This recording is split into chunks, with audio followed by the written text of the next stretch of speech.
Eustace Conway, the legendary naturalist and star of Mountain Men, whose life has been dedicated to preserving traditional ways of living off the land, is now confronting a threat that could fundamentally alter life on Turtle Island, the tract of land he has stewarded for decades, and fans of the show and admirers of his conservation work are left anxious about what the future holds for a man who has become a symbol of resilience, environmental awareness, and a return to simpler, sustainable living.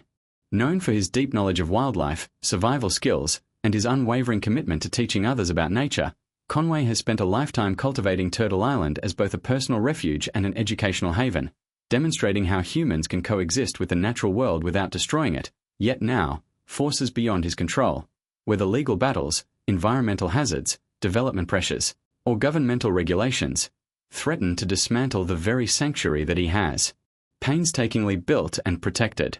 Over the years, Turtle Island has become more than just a home. It is a living testament to Conway's philosophy of stewardship, a place where visitors learn to respect the land, hunt responsibly, and embrace self-reliance, and the possibility of its destruction represents not just the loss of property but the potential erasure of decades of accumulated wisdom, culture, and ecological preservation. Conway's connection to the land is deeply personal, intertwined with his identity, philosophy, and life's work, making the threat existential in nature. It is not merely a challenge to his lifestyle but a challenge to the very principles he has championed publicly and privately for decades. For viewers of Mountain Men, Conway has always embodied the archetype of the rugged frontiersman, the mentor, and the custodian of nature, and the current crisis brings into stark relief the vulnerability even of those who seem most self-sufficient and unassailable. Beyond the immediate risks, there are broader implications: the potential disruption to local wildlife, the loss of educational programs, and the undermining of conservation efforts in the region, all of which highlight the fragility of human efforts to maintain harmony with nature in the face of external pressures,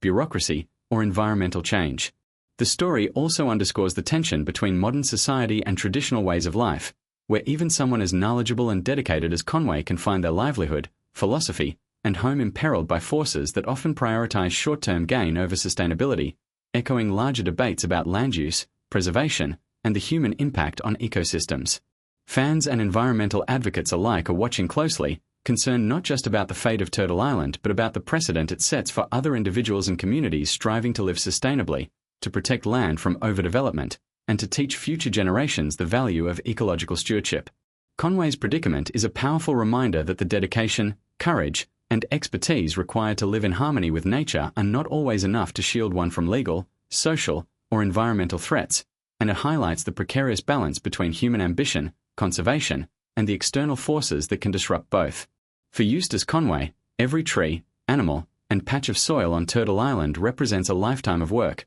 a personal covenant with the land, and a vision for a world where humans can coexist with the natural environment responsibly, and the looming threat puts all of that at risk, making the potential loss not just practical but deeply symbolic. The story of Conway and Turtle Island resonates on multiple levels. It is about one man's battle to preserve a way of life, the fragility of ecological sanctuaries, the consequences of encroaching modernity, and the resilience required to defend personal values against overwhelming odds. As the situation unfolds, the world witnesses not just a potential environmental and personal tragedy but also a test of human perseverance, ingenuity, and the capacity to protect what is sacred, reminding us that even those who appear invincible in the wild can face existential threats that demand courage, adaptability, and unwavering commitment to principles, making Eustace Conway's current challenge a story that is as compelling, urgent, and heartbreaking as it is inspiring.